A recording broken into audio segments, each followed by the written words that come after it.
Welcome everybody to today's webinar of the International Eosinophil Society. We have the next slide, please. So today's topic is eosinophilic skin diseases. And you might know that usually the skin doesn't bear any eosinophils under physiologic conditions. However, there's a number of skin diseases in which we see eosinophil infiltration. And we will discuss 3 of those diseases today. Okay, the next, please. And the next. So there are some housekeeping information. So please use the question and answer button to ask questions anytime during each presentation. So we will have a discussion after each talk. All attendees are muted and the chat feature is disabled. If you have any technical difficulties, try to log in off and logging back into the webinar. And the webinar is being recorded and will be posted on the IES website. So my name is Dagmar Simon. I have an interest in atopic dermatitis, eczema, and also some eosinophilic diseases of the skin, and also eosinophilic esophagitis. And it was a real pleasure that I was asked to organize this webinar today. For the discussion today, we selected 3 of these eosinophil-associated diseases: prurigo nodularis, atopic dermatitis, and bullous pemphigoid. And although these diseases have a really different clinical presentation and also disease causes, eosinophils are a typical histologic finding in all of them. And to discuss the latest news on these diseases, I have invited 3 experts in their fields: Sonja Ständer, Christina Bangat, and Hertl. So the first speaker will be Professor Sonja Ständer. She is a professor of dermatology and neurodermatology at the University of Münster in Germany. She has a broad interest in pruritus and various kinds of pruritic diseases. And she is also the head of the Center of Chronic Pruritus at the University of Münster. She is very active in developing guidelines, in organizing and performing clinical trials, and investigating novel substances against itch. And she is also interested in elucidating the pathogenic mechanism of itch. So we are looking forward to get novel insights in prurigo nodularis. Please, Leona.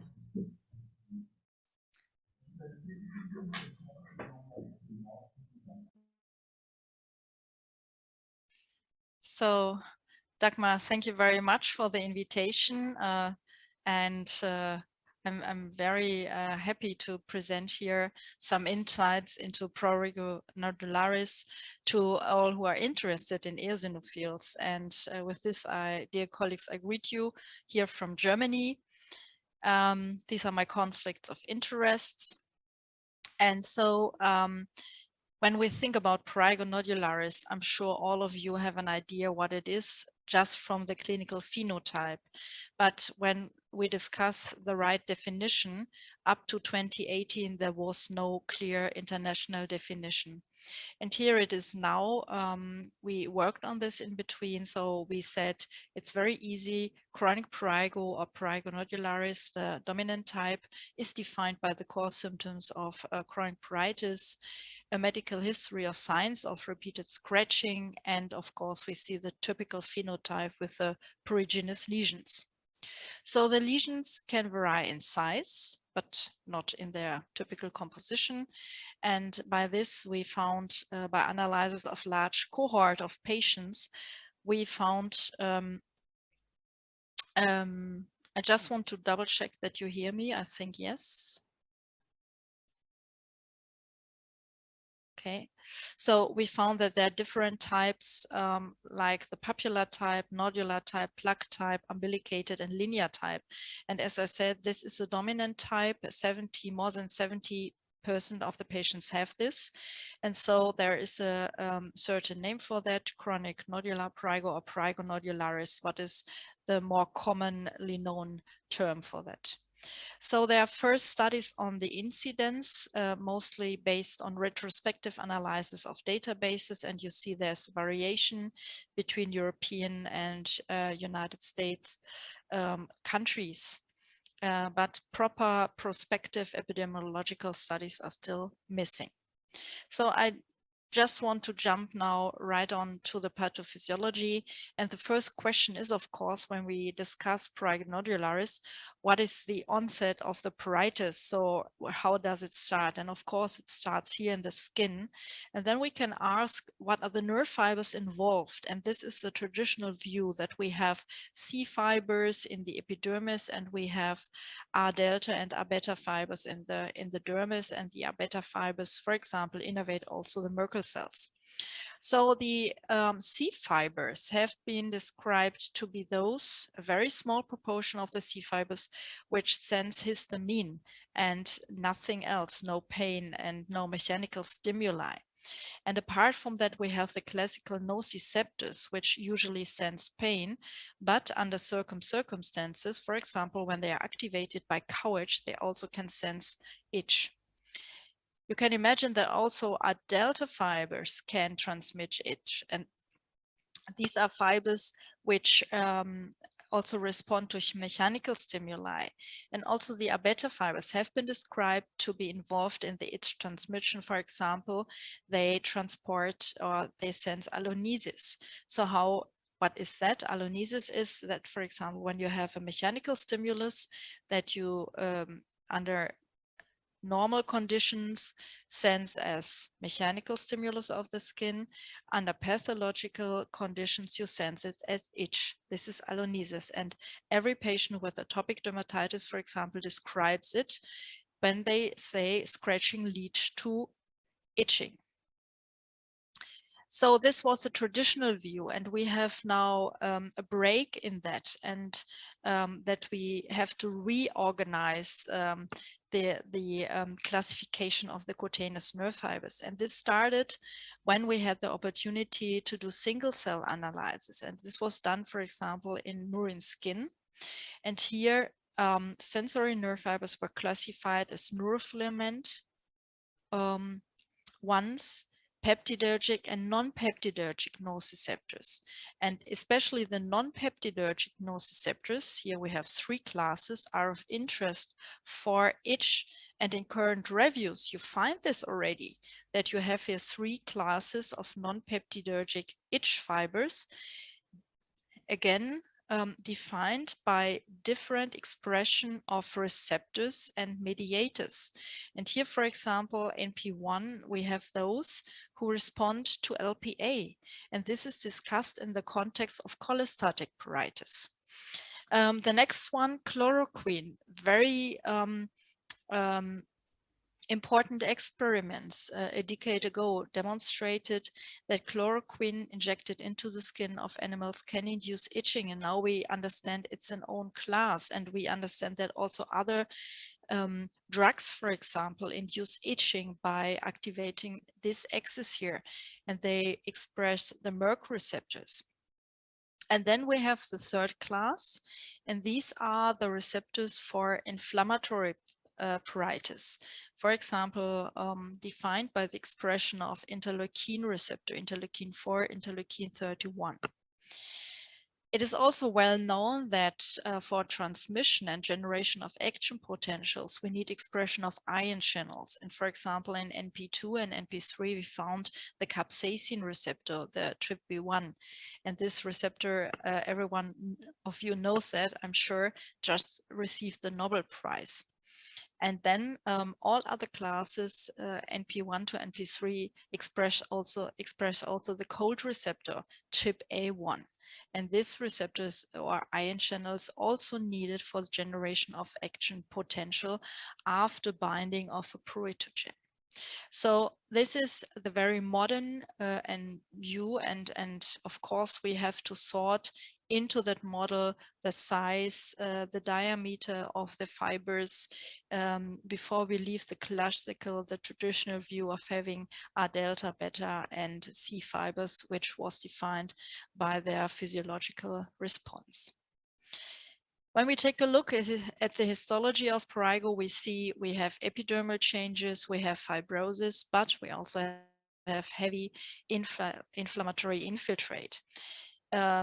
Over a decade ago, we analyzed the composition of the infiltrate, and we find a dominance of T cells, but in half of the patients, we also find intermittently scattered eosinophils. And this is, of course, of interest today. And we know that the inflammatory cells and the nerve fibers communicate, and there is a bidirectional communication, also called neuroimmune interaction. And this is now the hot topic of science in the pruritus medicine field. So as you see here, there is an overlap of mediators and cells which induce itch and pain, shown here. And in this concept, of course, we have to integrate the eosinophils because they release a lot of substances. And I guess many of you know that better than me, which substances in which composition are expressed here. But we found many mediators which by themselves can directly induce pruritus, such as the neuropeptides, and the cytokines, for example. And also BDNF was highly investigated in the context of itch generation in the skin. So interleukin-4 is very interesting because interleukin-4 and the constant activation of the receptor JAK1 pathway leads to sensitization of the nerve fibers.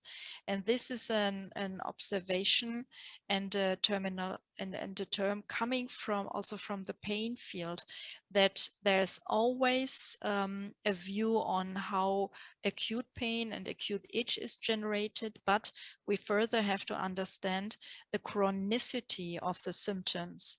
Yeah, how chronic pain, neuropathic itch, and chronic itch is generated and maintained. And we know, for example, that IL-4 plays a huge role in the peripheral sensitization of nerve fibers in the skin. And that means that the threshold of the nerve fibers to generate action potentials is lowered, not only for IL-4, but also for all other pruritogens which are surround. Even histamine can easily lead to activation of the nerve fiber. And the nerve fibers, they respond. And this is something we also know for long term, for over 80 years.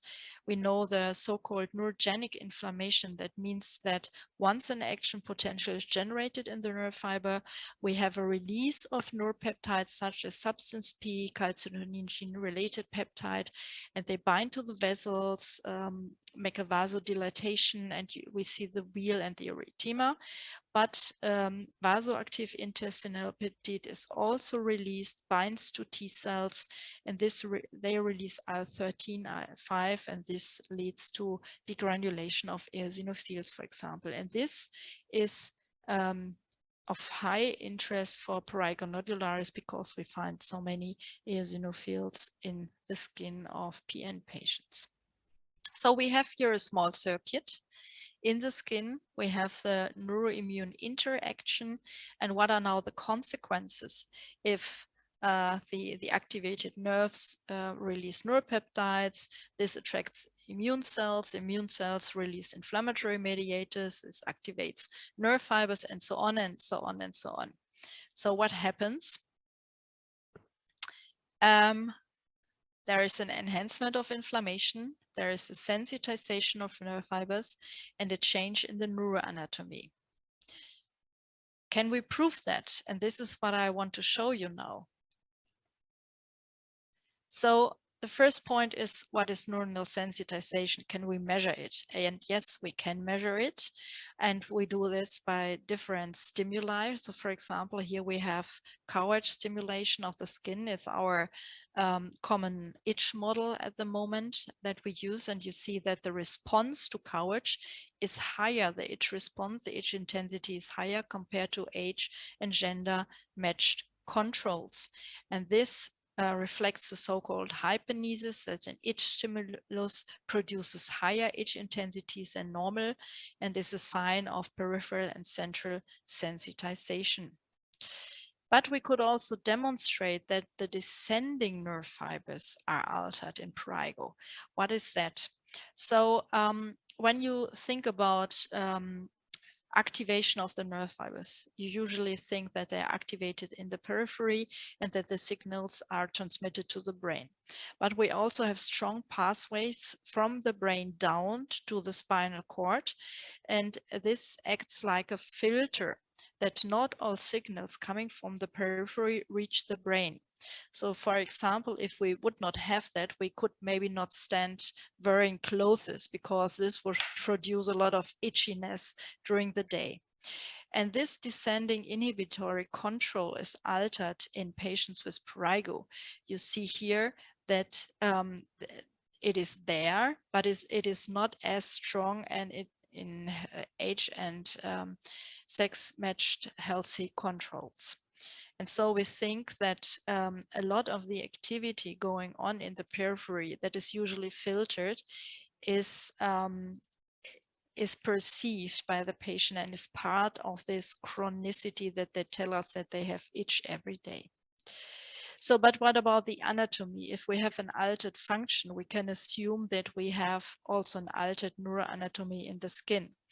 And as we had more itchiness in the skin, we assumed that we have more nerve fibers. This was our very simple view on that. And we were very surprised that the total density of the nerve fibers in the skin was reduced in prurigo patient that you can see here. And the same was true for atopic dermatitis and for brachioradial pruritus. But what we observed was that single nerve fibers have more branches, and this was most abundant here in prurigo nodularis, where we found the lowest numbers of nerve fibers. So it seems to be a compensation of the situation that we have a degeneration of the nerve fibers. And maybe eosinophils also contribute to that. I cannot prove this. There were no works, no papers around that, and we also did not observe or investigate the behavior of eosinophils. But there is, for example, one paper demonstrating that eosinophils are in close vicinity to nerve fibers in atopic dermatitis. There are investigations in adipocytes that eosinophils have influence on the axon growth. So we don't know, and it's an interesting research question.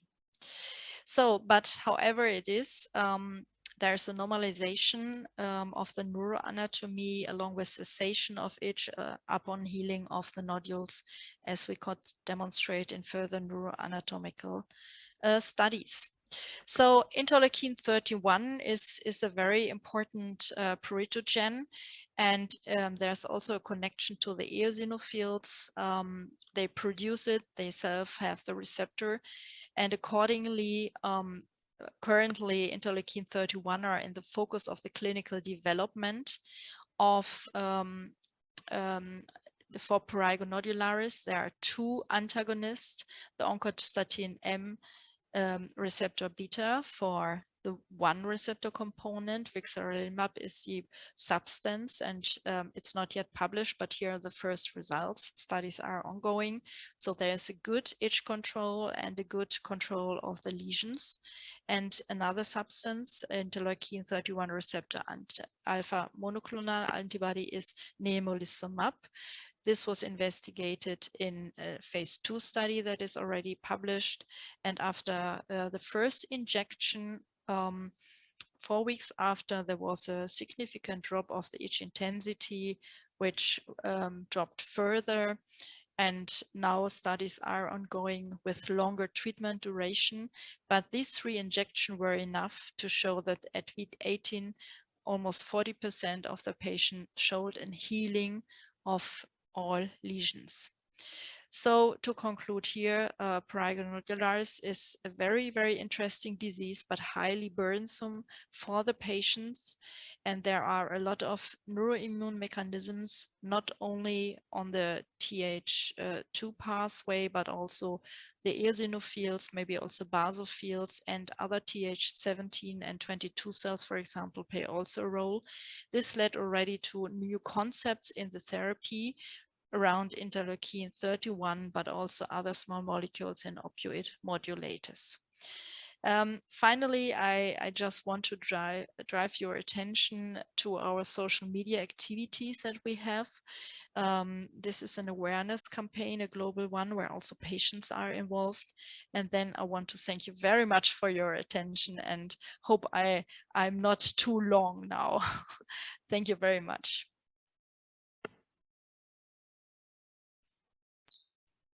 Okay. Thank you, Sonja. So far, I can't see any questions in the chat. So please, to the attendees, the discussion is open. You might provide us some questions to Sonja. So meanwhile, I'll have one. So I think that eosinophils play a quite important role in causing itch.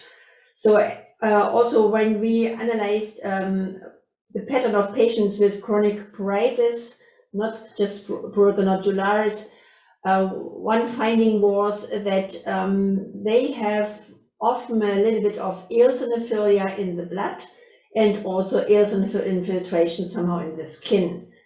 Do you think it would be worth to also try some of the anti-IL-5 or anti-IL-5 receptor antibodies targeting directly eosinophils in these pruritic diseases? Yeah, I absolutely agree to you. This is always the interesting question, which, let's say, itch induction principle is the dominant one. And for example, we also thought for a long time that substance P and the Neurogenic 1 receptor pathway is very important, because there were papers showing that there is an upregulation in the skin of prurigo. And according inhibitor showed in a phase 2 study a positive signal, phase 3 was negative. And by that we learn what is the relevance of certain mediators, because by analyzing the expression level of the mediators or the receptors, that is not enough in determining which target is the most valuable one for treating it in the therapy. And of course, at the moment, we think that, for example, IL-4, IL-31 is very important, but no one ever thought about of IL-5 and targeting the eosinophils in prurigo patients. It would be worth to take a deeper look into that, and maybe by first determining which patients have elevated or more eosinophils in the skin, because these were only half of the patient, maybe those with an atopic background. Okay. So there is a question in the chat. Have you observed basophil infiltration together with T cells and eosinophils? It is from Eva Rodriguez. Yeah, I mean, seeing basophils in histology, I'm also a dermatopathologist, is impossible. So you have to stain for that, and we never did it. So it's a good question, and we expect that that is even more difficult to find them compared to eosinophils. But it's also worth looking at that, because they also release IL-4. Okay, so are there any other questions? Yeah, there's more. Brilliant talk. In addition to eosinophils, do you see an increased number of activation of mast cells in prurigo? Yeah, if I would be Martin Metz, I would now say yes, of course. Yeah, and indeed, this was one of the first papers coming from the 80s or 90s, saying that there is an increased number of mast cells in the skin. So in old papers, you find that. The question is, what can they do? And if we think again about this C fiber, the traditional view, there are only 5% of the C fibers which sense histamine. So even if there are a lot of mast cells and they release histamine, then it's questionable if this really contributes a lot to the itch induction, or if maybe the other cells are more dominant. Okay, so now I guess we need Francesca Libishava, who says there's always an interaction between eosinophils and mast cells, I guess. Yeah, yeah, that's also a good answer. Okay, at the moment there aren't any further questions, so I think then we can move on. Thank you very much and have a great day. Yeah, thank you very much, Bye-bye. Sonja, and stay healthy. And our next speaker is Dr. Christina Bangat. Hello, Christine. Hello. And Christine is a senior dermatologist at the Department of Dermatology at the University of Vienna. She has a special interest in atopic dermatitis, and I know her from the guideline groups and the task force groups. She is very active in both clinical management of atopic dermatitis patients and also research. And I was really curious about the recently published paper of the research group in Vienna, who showed a decrease of overall skin immune cells upon dupilumab therapy. But at the same time, they could identify disease-linked immune cell populations in resolved lesions, indicating there is a persisting disease memory. So we are looking forward to get the newest insights into atopic dermatitis. Please, Christine. Thank you, Professor Simon. Thank you very much for the nice introduction. Hello to everybody. Good morning. And actually, because my Wi-Fi here is really unstable, I'm in the office, I'm seeing patients. I pre-recorded my talk, and maybe I can just play it to make sure that everything is fine. So I can't start the screen share. Could you?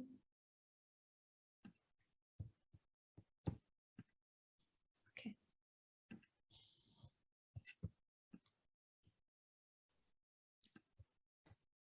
So hopefully everything will go fine. Good morning, dear colleagues. Professor Simon, dear organizers, thank you for the invitation. My name is Christina Bangat. I'm a dermatologist and allergologist from Vienna. And I will talk about the persistence of mature dendritic cells, Th2A and TC2 cells that characterize clinically resolved atopic dermatitis. These are my conflicts of interest. As I know that not all of our colleagues listening today are actually dermatologists, I'd like to provide a short overview and introduction about atopic dermatitis, explaining the basics of clinics and epidemiology, pathophysiology, and also the current treatment options. In the second part of my talk, I'd like to address the persistence of immune cells in AD under treatment. Is there really something like disease memory in skin diseases? So atopic dermatitis is actually the most common chronic inflammatory skin disease worldwide. The cardinal and most burdensome symptom is the intense itch the patients are experiencing, besides the real intense eczema that also affects several body parts. Patients usually experience sleep loss and impairment of concentration, affecting their work and daily school life. The disease presents slightly different in different age groups. Typical lesions, for example, in newborns, as you can see here, are found on the cheek or also in the extensor sides of the extremities, as well as the belly and also the back. In older children, we see the more typical picture of atopic dermatitis, as we all know. Here, the big body folds like the popliteal area and also the antecubital area are affected. And finally, in adults, we see a shift. We really observe very often a head neck dermatitis and also hand eczema. Of course, depending on the severity of the disease, this eczema can also be widespread and affect large parts of the body. Around 70%, the majority of patients, also have allergic comorbidities like allergic rhinoconjunctivitis or allergic asthma. So what about today's prevalence of atopic dermatitis in adults? We know that atopic dermatitis is on the rise, especially during the last decades. We noticed an increase of this disease in the Western world.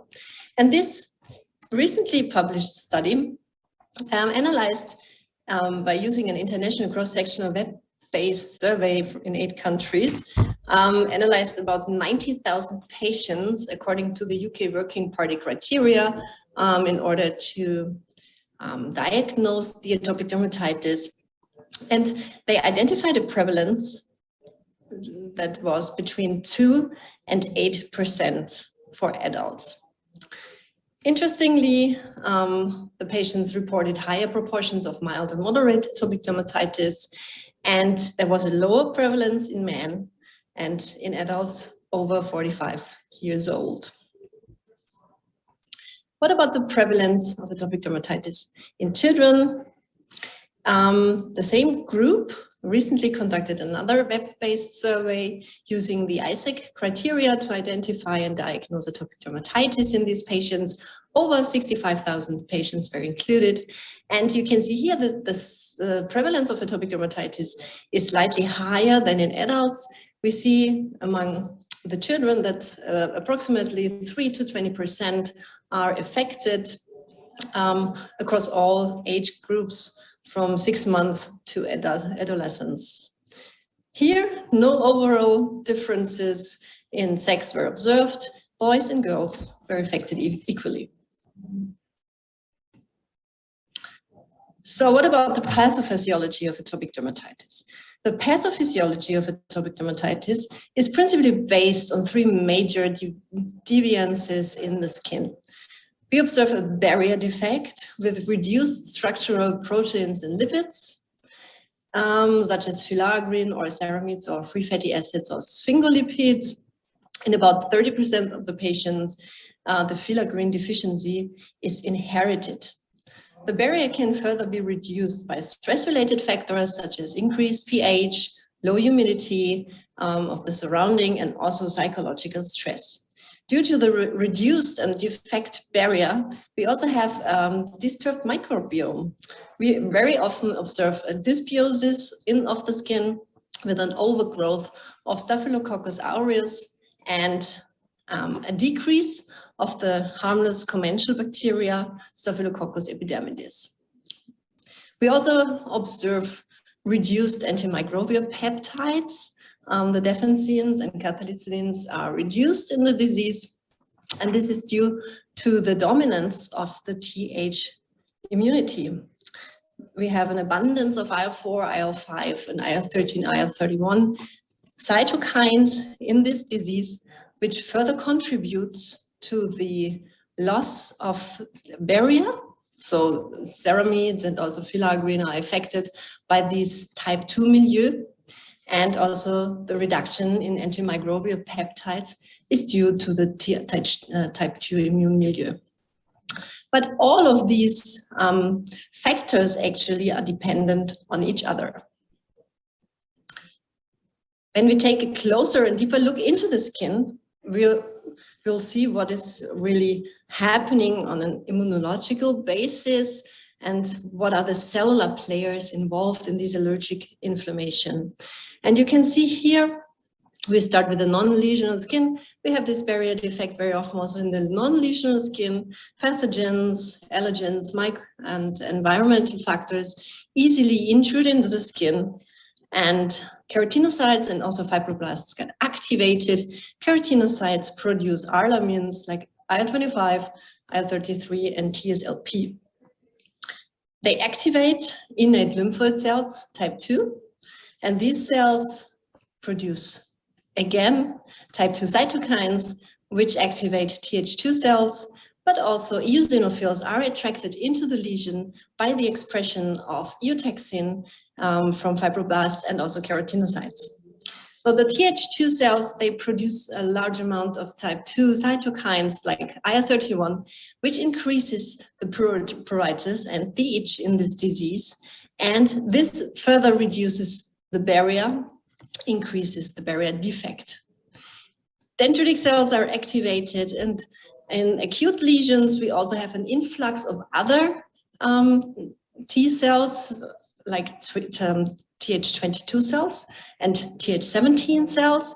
And in the chronic lesions, we have an amplification of all these players and of all the expression of these cytokines. And this is finally resulting in the typical hyperplasia of the epidermis and the typical lichenification. The hyperplasia is predominantly induced by IL-22. So what is the current treatment? What are our options in this very complex disease? We have currently a 4-step treatment regimen in place for atopic dermatitis. And the basic management should be a daily skin care regimen where warm bath or daily showers are applied, followed by extensive moisturizing of the skin. Acute treatment of flares, patients should apply topical corticosteroids to the inflamed skin, especially in mild AD. You can increase the strength of the topical corticosteroids in moderate disease. And if the acute flares happen very often in moderate disease, for example, you can also recommend maintenance topical corticosteroid doses 2 or 3 times a week. If this is not working out sufficiently, the patient suffers of severity, we treat the patients with systemic immunosuppressants. We used to treat the patients with cyclosporin, for example, or also methotrexate, but now we have novel systemic treatments in place, which helps us to better provide the patients with good therapies that are very effective actually in atopic dermatitis. Here's an overview of the novel systemic treatments we have for moderate to severe atopic dermatitis. We have 2 antibodies. It's dupilumab, it's directed against IL-4 receptor alpha, and we have tralokinumab, which is directed against IL-13. Besides the biologic monoclonal antibodies, we now also have certain Janus kinase inhibitors such as baricitinib, upadacitinib, and aprocitinib. In Europe, all of these medication is already approved. In the US, baricitinib and upadacitinib are still waiting for the approval. But I would like to concentrate a little bit more on dupilumab. It's the oldest biologic we have, the first biologic we have for the treatment of atopic dermatitis. And it's approved since 2017 for the treatment of severe atopic dermatitis for adults, and also since 2019 or 2020 for children with moderate to severe atopic dermatitis. In addition, it was approved in 2018 as add-on for moderate to severe asthma, especially with an eosinophilic phenotype, and lately also for chronic rhinosinusitis with nasal polyposis. IL-4 receptor alpha is inhibited by this monoclonal antibody. IL-4 receptor alpha is shared by interleukin-4 and interleukin-13. So dupilumab is blocking both of these type 2 cytokines very effectively. So what about the clinical efficacy of dupilumab? It has been proven by several phase 3 trials that have been conducted during the past years. And you can see here that it was quite effective in the monotherapy trial, which is called SOLO 1 and 2. We see an improvement after 16 weeks of treatment with dupilumab in around 50% of patients. These 50% of patients experienced an amelioration of their skin disease of 75%. So they were almost clear, they were very sufficient treated. And also in the concomitant topical corticosteroid trials with in Crohn's, for example, at week 16 and also at week 52, dupilumab ameliorated the clinical skin score of 75% in around 60 to 70% of the patients. Importantly, these clinical improvements were also accompanied by transcriptomic improvements already at week 4, and that did not occur in placebo-treated patients. So here's an example of a patient of mine who I've been treating with dupilumab. He was a very severe atopic dermatitis patient.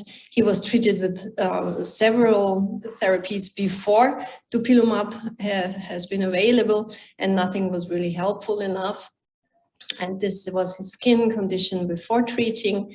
And after 24 weeks of dupilumab, his skin really improved. He had no eczemas and the pruritus was basically gone. So this patient is now really happy. But of course, we have to continue dosing dupilumab because as has been shown also in this study from Magita Worm in 2 years ago, when dupilumab dosing is reduced or even stopped after a while, we see a worsening of disease as indicated here in the placebo group. These patients had, before they already had very effective therapy with dupilumab, and after 36 weeks of stopping dupilumab, they experienced a recurrence of this disease. And this was also found with the peak pruritus because the patients also had a worsening of peak pruritus after stopping dupilumab. So we have to continuously give dupilumab for effective treatment. And that's why we started our project, because we wanted to know, why are there these AD recurrences after treatment cessation actually? Is there a persistence of immune cells, or are there cells that exhibit kind of immune memory in resolved atopic dermatitis? And to investigate this hypothesis, we obtained skin biopsies from 5 patients with untreated atopic dermatitis, and also from 5 patients with and also from 5 patients treated with dupilumab for 1 year, and from healthy controls. We evaluated the epidermal thickness by H&E stainings, and also the amount of CD3 positive cells and CD11 myeloid cells in these lesions. And as you can see here, dupilumab was not only clinically effective, as indicated here in the pictures, but also normalized keratinocytic dysregulation and histological inflammation up to the levels of normal control skin. So what about the molecular and cellular changes of the IL-4 receptor blockade? Is there something we could observe that tells us more about the effects of dupilumab? And to investigate this, we used the suction blister technique. We already published a similar study before, here by Royan and al. And the suction blister device sucks little blisters around 2 hours after application, and you can obtain blister fluid and also the epidermal roof as an epidermal sheet. And we use this epidermis to enzymatically digest it, and then we prepared single cell suspensions, and also took the cells from the blister fluid and subjected these cells to FACS analysis, and thereafter to 10x genomic single cell RNA sequencing. And the supernatants of the blister fluids were actually used for proteomic analysis, for proteomic profiling, by using the O-link analysis. We did so by investigating healthy controls, untreated atopic dermatitis, 16-week dupilumab-treated atopic dermatitis, and also 1-year dupilumab-treated atopic dermatitis. And here are our results. We identified, for the start, 18 different cell clusters. Here you can see the colorful painting of this UMAP. Several cell clusters are indicated here. For example, are the T cells. We had 7 T cell clusters. We had several keratinocyte clusters, and we identified also some dendritic cell clusters and melanocytes. We identified these clusters by their signature cell markers like CD3 or also CD4, CD8. We identified some regulatory T cells as indicated here by FOXP3, but also, for example, macrophages or also CD1C and CD1A positive dendritic cells and Langerhans cells. When we had a closer look at the dendritic cell cluster, we not only identified one really large dendritic cell cluster that contained inflammatory dendritic epidermal cells, but also a smaller DC2 cluster. The DC1 cluster really decreased by the time of dupilumab treatment. So this is this orange bar that's getting smaller in size over the time. But in contrast, we observed an increase in the percentage of DC2, of these little cell subset here indicated in the pink color. And what are these DC2 cells? Actually, they were LAMP positive, LAMP3 positive. LAMP3 is the gene name for DC-LAMP, and DC-LAMP has been associated with DC maturation. We further identified these cells also by immunofluorescence in the lesion of atopic dermatitis in the upper dermal compartment predominantly, and they were absent in healthy control skin. Very interestingly, they also express the hallmark chemokines of atopic dermatitis, such as CCL17 and also CCL22. And these cells actually were the sole producers of these high levels of CCL22. So we have these persisting immune cells, mature dendritic cells that are not influenced really by the dupilumab treatment. And what about the T cells? T cells are also very interesting. We identified them to be primarily tissue-resident memory T cells because they express CD69 and also CD103. And they were mutually exclusive for CD4 and CD8A, indicating that we have helper and cytotoxic T cells. They also showed constant expression, actually, of the type 2 signature cytokine IL-13, as indicated here, over the course of dupilumab treatment, over the course of 1 year. And you can see that in T helper cells and also in cytotoxic T cells, the population remained stable over in their percentage over the time of treatment. Also, IL-26 and IL-22 were constantly expressed in helper and cytotoxic T cell subsets, although to a lesser extent than IL-13. These cytokines remained rather stable over the course of 1 year. Interferon gamma production was more pronounced in cytotoxic T cells, but overall only rarely expressed, and they remained low at all time points.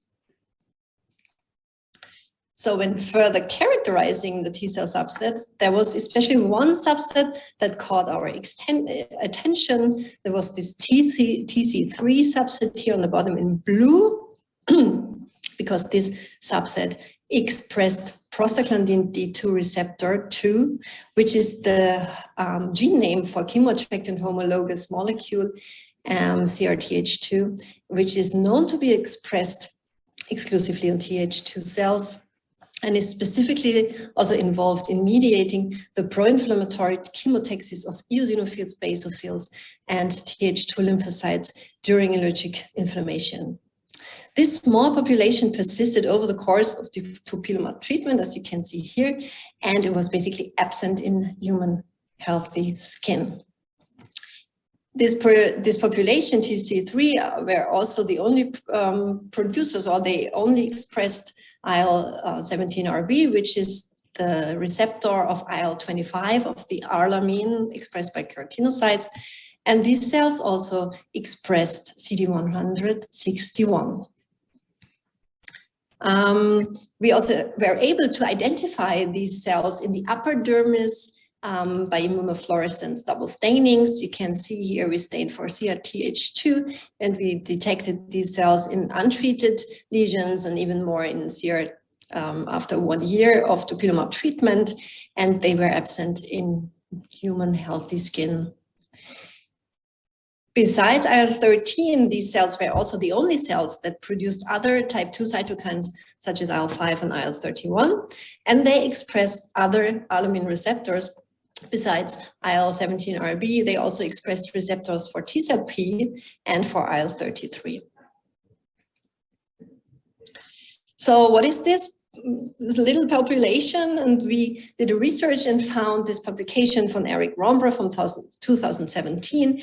And our population is actually most consistent with this recently described CRTH2A cells from this group. They identified these cells as being allergen-specific Th2 cells, and that's why they called them Th2A cells. These highly specific cells constitute only a very small part of the normal Th2 cell population. And Rombo could also show that these cells are specific targets of immunotherapy in peanut allergic individuals, indicating that targeting this cell type might actually be a promising future treatment tool for allergic inflammation. And finally, when we analyzed our proteomic data of the skin blister fluid from the skin, we also confirmed the persistent upregulation of IL-13 over the course of treatment, whereas the untreated AD skin really contained a plethora of pro-inflammatory proteins, as here indicated in this volcano plot, and as compared to healthy controls. These pro-inflammatory molecules decreased over the course of the treatment, and IL-13, however, was still upregulated after 16 weeks treatment, and very clearly also after 1 year of treatment with dupilumab. We were also able to confirm this persistent upregulation of IL-13 in a larger cohort in the serum of these patients who were treated with dupilumab for 16 weeks or 1 year.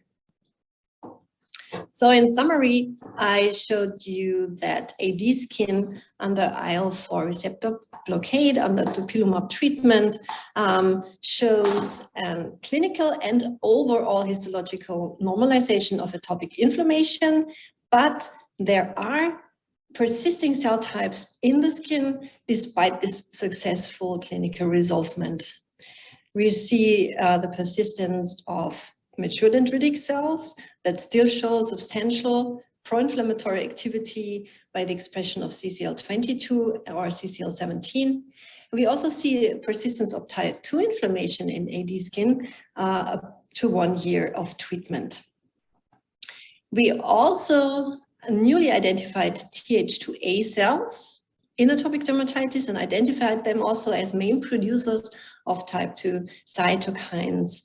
And they are very likely central players in atopic inflammation, as they express all the alarmin receptors and thereby possibly mediate responses between keratinocytes and adaptive immunity. These persisting immune cells may be the central players of skin disease memory, actually, leading to this characteristic AD recurrences after ending dupilumab treatment. So with this, I'd like to end, and I'm happy to discuss the results. Thank you. So thank you very much, Christine, for your nice talk and these really amazing results you have. I think now you identified really some key players who still express like IL-13 in atopic dermatitis. Do you think that after or upon treatment with dupilumab, you never get to a stage like normal skin, but does it somehow resemble non-lesional skin? Yeah, definitely. I think that's the point. Upon treatment with dupilumab, we never get healthy skin. So it's still non-lesional atopic skin at the best. I think it's actually something in between, because we see these large amounts of IL-13, and in non-lesional skin, usually you don't have this activation of Th2 cells and less amounts of IL-13 that we've seen in these clinically healed lesions. So I think it's something in between. Okay. For how long do you leave this equipment to induce the blisters? We leave it for 2 hours. Sometimes if the skin is quite thin, we can also induce the blisters after 1 hour. But actually, it's a very elegant method, because as you probably know as well, atopic dermatitis patients really don't like to get biopsies because of the complications and the potential inflammation and super infection after having the biopsy. And this blister method is quite elegant because it doesn't leave scars. It's just like a little erosion. And after a while, you don't see anything. I did it myself on myself. It really doesn't leave any scars. So it's a good method. And we have we can compare our results with the biopsies, because we have, by the proteomics and also the skin cells that we can analyze, we have a very similar result. Okay, yeah, thank you. So there are some questions. Eva Rodriguez, thank you for a great talk. Have you observed any other cytokines apart from IL-13 upregulated after Dupi treatment? What percentage of patients have IL-13 upregulated after treatment? We observed actually also IL-22 and IL-26 to be quite stable over the course of treatment. It was not upregulated, but they were quite stable, so it's still there as well. And the percentage of patients who had an upregulation of IL-13, actually I can't answer that because we did not do this analysis. Yeah. I think all probably. And there's another question in the chat from Florence. That was a great talk. Thank you. Do your results suggest that special type 2 cells do not depend on IL-4, IL-13? What are your hypotheses? These cells probably do not depend on it. I mean, it's not functional anymore, the IL-13, because it can't bind to the IL-4 receptor. There's only the decoy receptor left. So we have this IL-13 floating around. And I think these cells maybe have other survival signals, and they are clearly not depending on IL-4 and IL-13. That is true, but we did not find out yet what drives these cells. So that's a very interesting question. There's again a question from Eva. Have you tried tape stripping for your experiments? No, not yet. Techniques compared to blister induction? Yeah, that's also a very good question. We did not try it yet, because actually single cell sequencing from tape stripping is very difficult, because you get only very few cells and it's really hard to get them alive. So I don't think it's possible yet to perform single cell sequencing on tape strips, but you can perform like something like bulk PCR. So you pool all the cells and get an information, transcriptomics, something like this. Yeah, but I think if you want to have a more detailed analysis, probably the blister method, also with the fluid and all the with the proteomic fluids analysis, is more detailed actually than the tape stripping. But tape stripping is less invasive, and I think we need to do more experiments to find out how we can better compare these two techniques. It's not known yet We'll try to. Okay. Are there any other questions from the audience? I hope I didn't miss any. I had a long talk, I'm sorry. No, it was fine. It was so interesting. I think nobody recognized it. It's fine. Okay, thank you very much. And we are looking forward to get more results from your group. Okay, thank you very much for the invitation. Bye. So bye-bye. Bye-bye, Christine. So now we get to the next talk. And we switch a little bit the focus on autoimmune diseases, which might also have a type 2 inflammation. And I want to introduce Michael Hertl, who is the director of the Department of Dermatology and Allergy at the University of Marburg in Germany.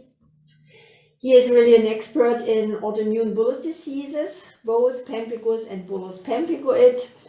And his research group studied the immune mechanisms with focus on both B cells and T cells. He is also involved in developing guidelines for the management of autoimmune diseases and investigating novel therapies.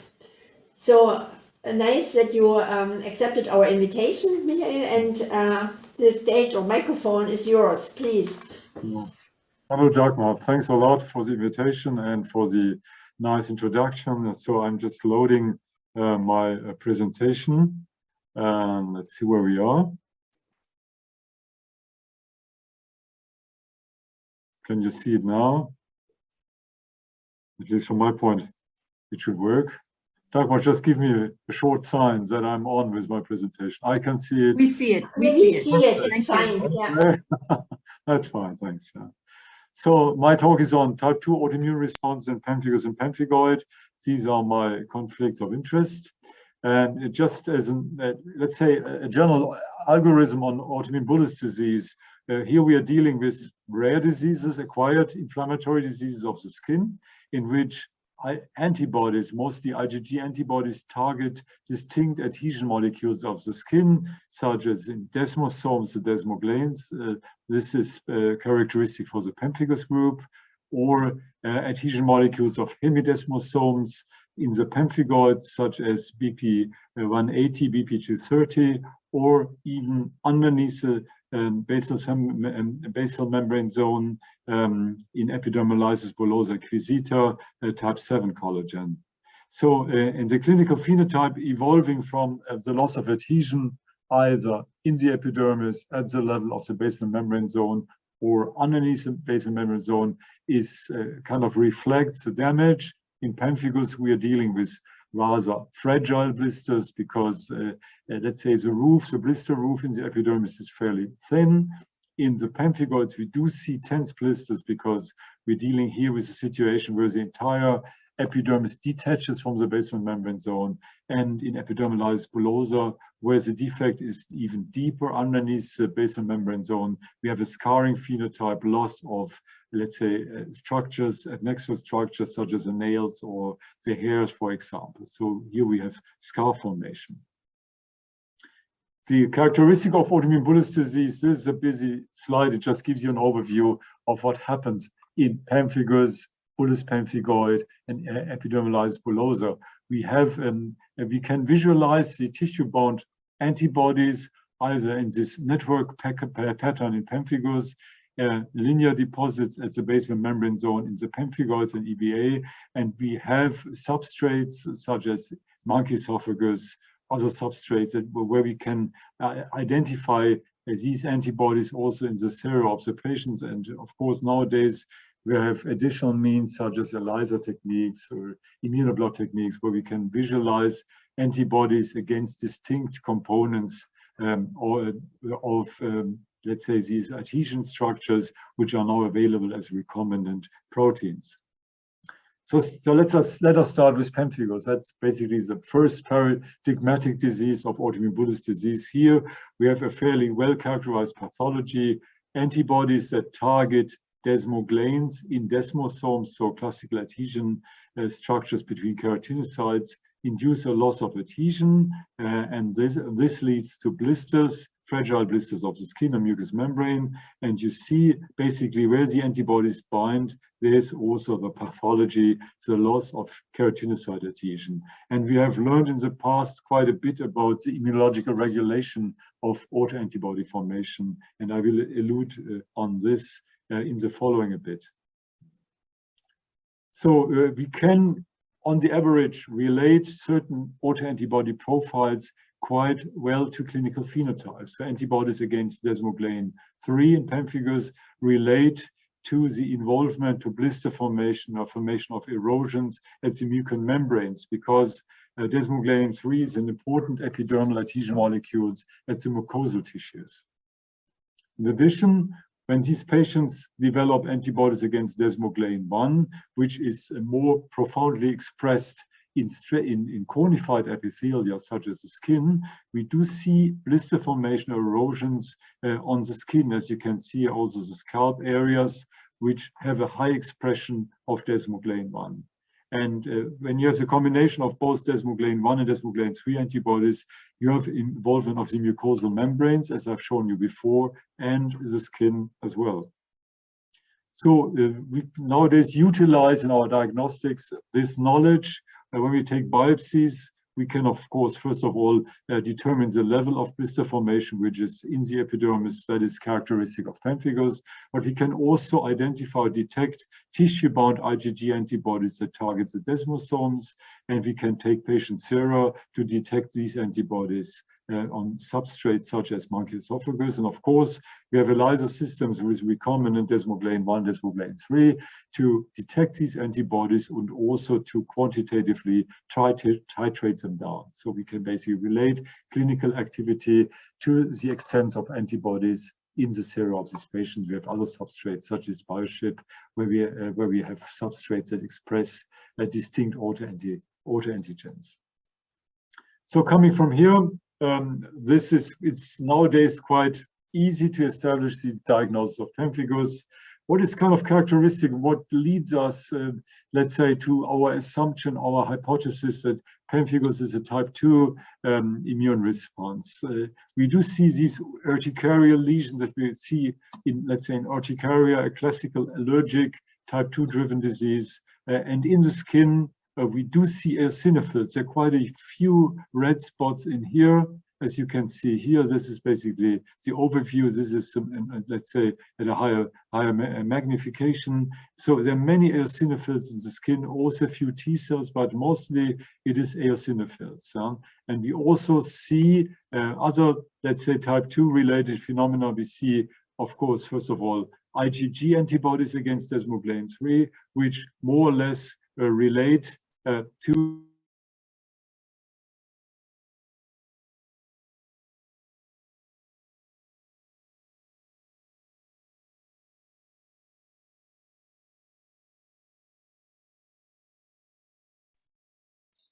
We have lost the sound, I think. Okay, thank you. Is the sound back? Perfect, thank you. Can you hear me? Okay, thank you. I don't know what happened. In addition to IgG4, there's also IgE antibodies in pemphigus. They are, let's say, they're at a much lower concentration. They're harder to detect, so they can be visualized by a special, let's say, special techniques, but they're also there in active disease, and they basically are no longer detectable upon clinical remission of the patients. So the presentation is, oh no, it goes on. I seem to be frozen. So if you put that together, there are some similarities between pemphigus and allergic disease. We have eosinophils in the skin, we have IgG and IgE autoantibodies basically bound to the tissue. And so based on that, we tried over the last years, quite a few years, to further delineate let's say the nature of the T cell response in pemphigus. So our concept is that the B cell to be activated, to be differentiating into a plasma cell that produces antibodies, IgG4, also IgG, which IgG1, which is less common in the active disease, and IgG and IgA. So these B cells requires the help of T cells, specialized T cells that recognize, let's say, epitopes of the autoantigen. And of course, you think about Th2 cells, Th1 type 17 cells, because in the skin there is quite frequently a type 70 background response, and of course T follicular helper cells, because of course B cell priming occurs in the lymph nodes, and so that would be the site where T follicular helper cells are there. So very old studies have already pointed out that there are type 1 and type 2. Type 2 is yellow. Type 2 responses in active pemphigus, but also in remittent pemphigus.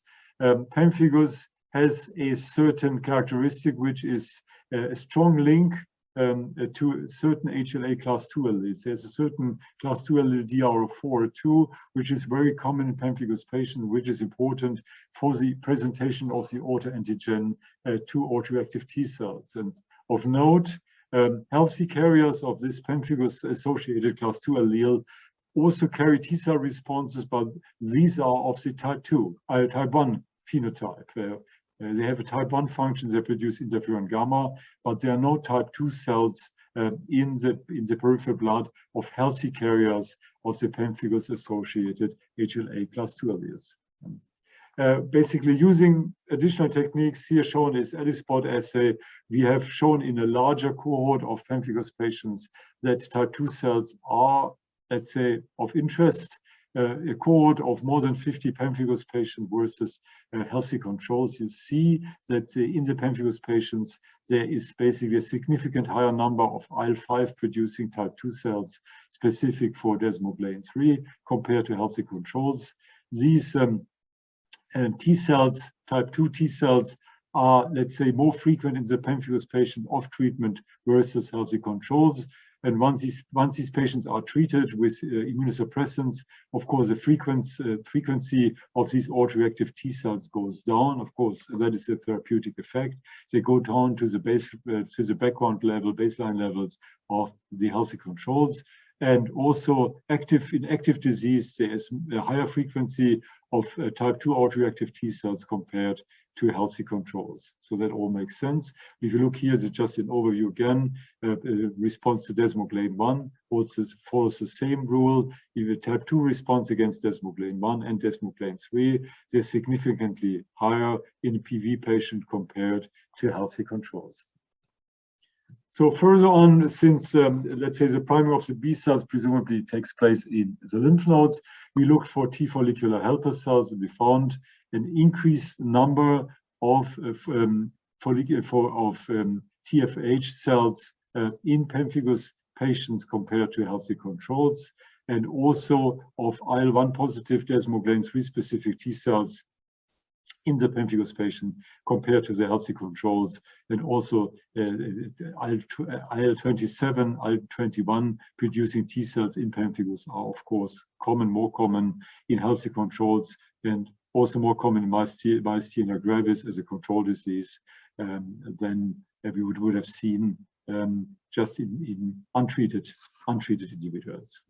So there's evidence there that TFH cells are also important in that disease. But of interest is also a recent study where we looked at a cohort of patients with pemphigus at different stages of the disease. And what we found was an increase of type 17 CD4 positive cells, so Th17 cells, and their frequency was the highest in acute disease versus chronic disease, or chronic disease versus remission. So let's say strongly suggesting a relationship to the active disease.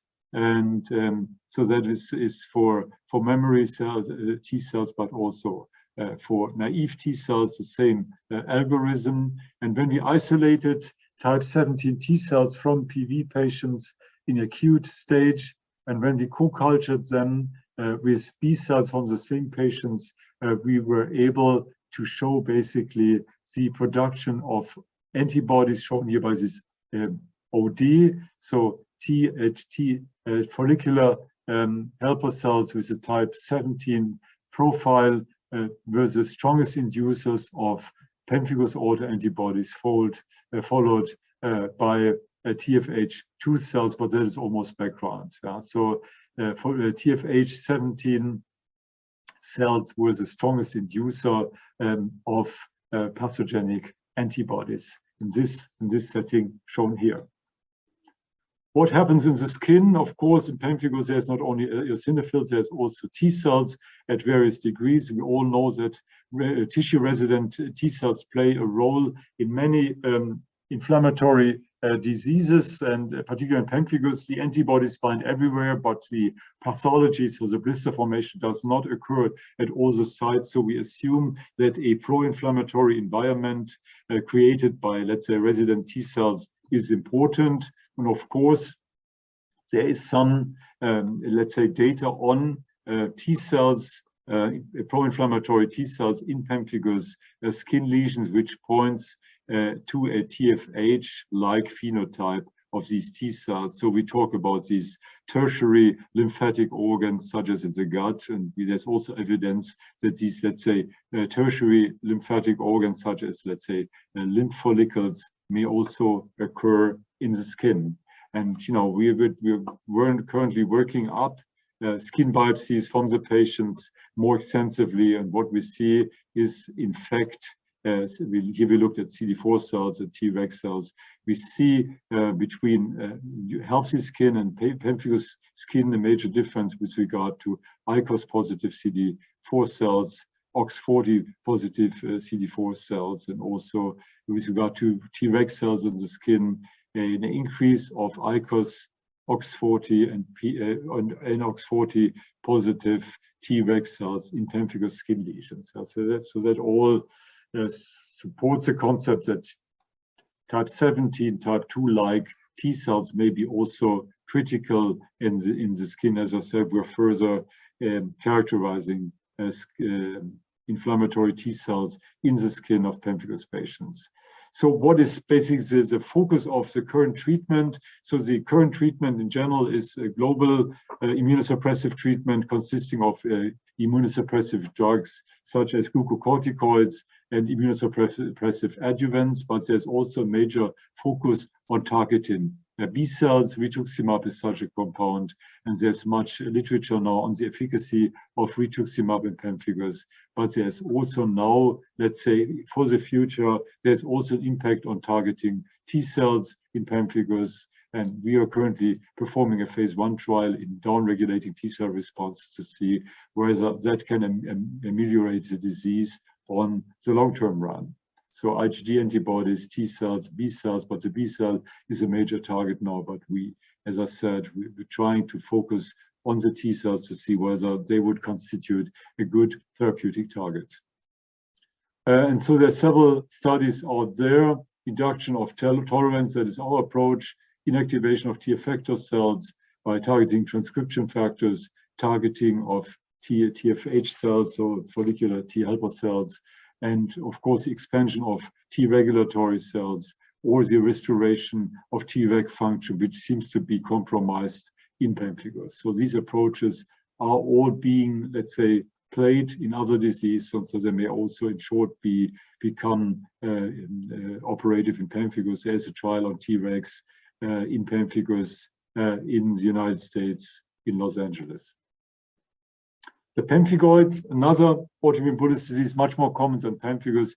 Here's a target, are autoantigens in the basement membrane zone, the hemidesmosome, so connecting basal keratinocytes with the extracellular matrix. The extracellular matrix proteins, components of the basement membrane zone.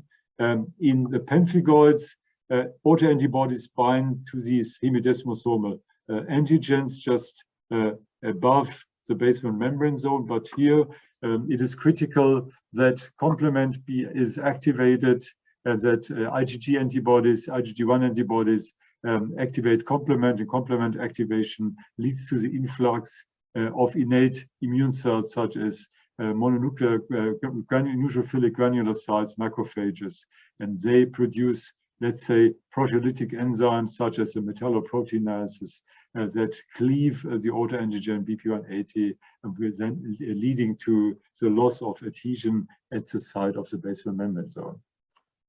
But here in the pemphigoid, so that's a classical clinical picture these tense blisters, because here we have a detachment of the entire epidermis.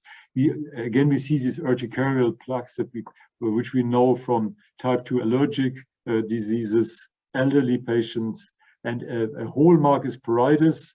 The nature of the pruritus is not fully understood.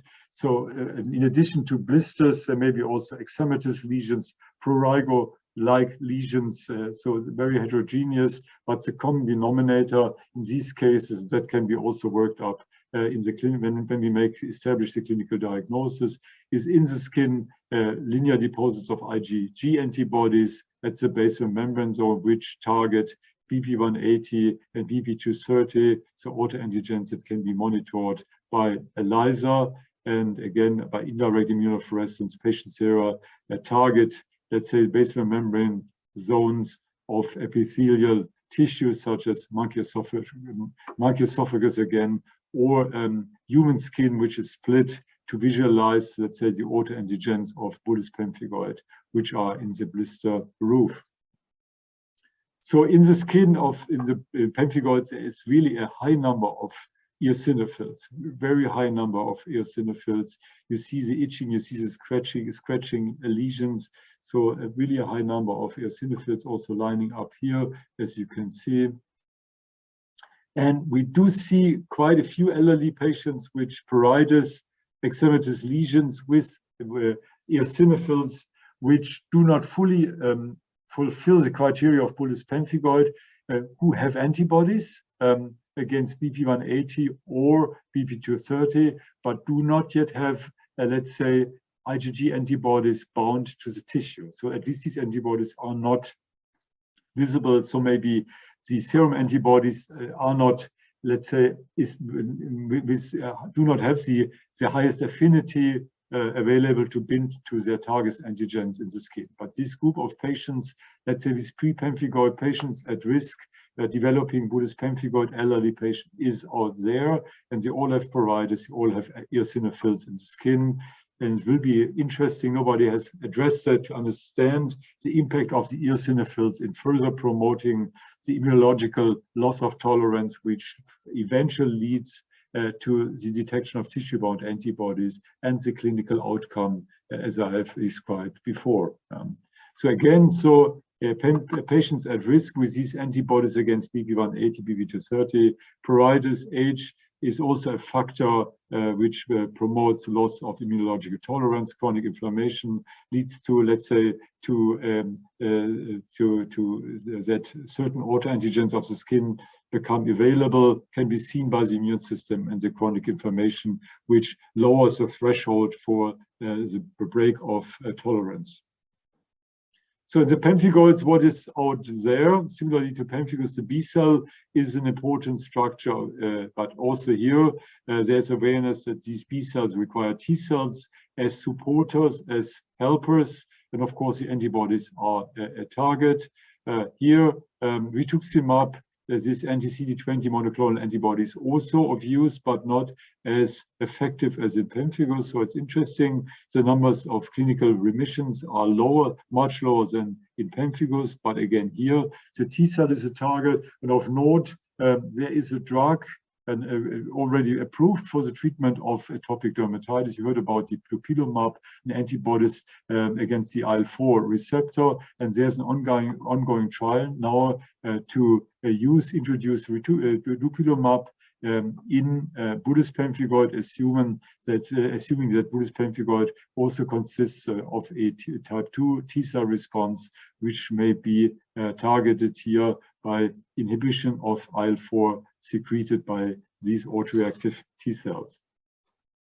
Just of note, the signature of the immune response, so type 2 versus other immune responses. So basically, this signature is presumably important for the clinical outcome. Antibody production that bind to the skin in bullous pemphigoid and pemphigus. Because there's a third disease, this is just to give you something to think about. It's called Lichen Planus. It's a chronic inflammatory, much more common disease, which erosions in the mucosa, which plaques on the skin. And these patients have also T cell responses against BP180 and desmoglein 3. So patients with Lichen Planus mucosal involvement have desmoglein 3 T cell responses, and with skin involvement, BP180 skin responses. And we have done a study addressing this point, and we have seen in a cohort of Lichen Planus patients that quite a few of them, shown here in green, let me see, in green, red, and blue, this is the entire population, that they have increased type 1 response against BP180, both Lichen Planus of the mucosa and Lichen Planus of the skin. And they also have an increase of type 17 T cell responses against this autoantigen and autoantigen of the skin. And you can see in the skin, there's much more type 1 inflammation, type 17 inflammation there than compared to bullous pemphigoid, whereas there's more of a type 2 inflammation there and less of type 1 and type 17 inflammation. So, and if you count these cells, inflammatory cells, type 1 versus type 2 signature in Lichen Planus, where the patients have presumably T cell responses against the same autoantigen as in bullous pemphigoid and pemphigus. When you count these inflammatory T cells, you get a ratio between Th1 and Th2 cells. So a high ratio in Lichen Planus because there is much Th1 cells, and a low ratio in BP and PV, as in pemphigus vulgaris, because there is more preponderance of type 2 cells and much fewer type 1 cells there. So the difference in the clinical signature, despite, let's say, T cell recognition of the same autoantigen, may lead to a more inflammatory skin response with, let's say, infiltration of type 1 T cells, and a more antibody-prone immune response with less T-cellular inflammation in the skin, much more autoantibodies that bind to the target antigens in the skin. So to summarize, so it is important to differentiate between pemphigus and pemphigoid. In pemphigus, immunosuppressive treatment is important. Rituximab, this monoclonal antibody against the B cells, is very helpful. In bullous pemphigoid, the clinical phenotype is much more variable, but pruritus is a hallmark which is presumably linked to the eosinophils. And here treatment with topical steroids is helpful because these innate immune cells that basically immigrate when the antibodies bind, they are critical. And of course, in both disorders, targeted treatments are to come, which may help to more specifically target the autoimmune response, which will also lower the risk of undesired side effects. At the end, I would like to acknowledge that we have a research group, let's say by the German Research Foundation, with a focus on pemphigus, where we study immune phenomena and beyond, and also approaches for targeted treatment of certain steps in the pathogenesis of the disease. Thank you very much for your attention. Thank you very much for this nice talk. And I think these insights on Th2 inflammation and also autoimmunity in skin diseases. To share my video, I thought I had my video, yeah, okay. So, and I guess there are some questions for you. First is, are you aware of evidence suggesting mast cell involvement in BP and or pemphigus? We know mast cells harbor receptors for IgGs, and activated mast cell produce cytokines including type 1. This is from Yufang Lu. Yes. Yeah. When you stain, let's say, skin cells with, let's say, fluorescent desmoglein 3, to see whether you find cells such as dendritic cells, maybe also mast cells with Fc receptors or Fc epsilon receptors, for example, whether they may bind, whether they may carry autoantibodies on the surface that may basically bind to desmoglein 3. We see a decoration there's also decoration of IgE positive mast cells, a few mast cells, of course, of dendritic cells as well. So we cannot exclude, or it would make sense, but that is not really, for technical reasons, really finally worked up. These urticarial lesions may, in fact, be, let's say, linked to mast cell activation. If you treat pemphigus, the bullous pemphigoid, with, let's say, antihistamines, that does not have a major impact. So it does not blockade of histamine liberation in mast cells, does not have a major clinical impact.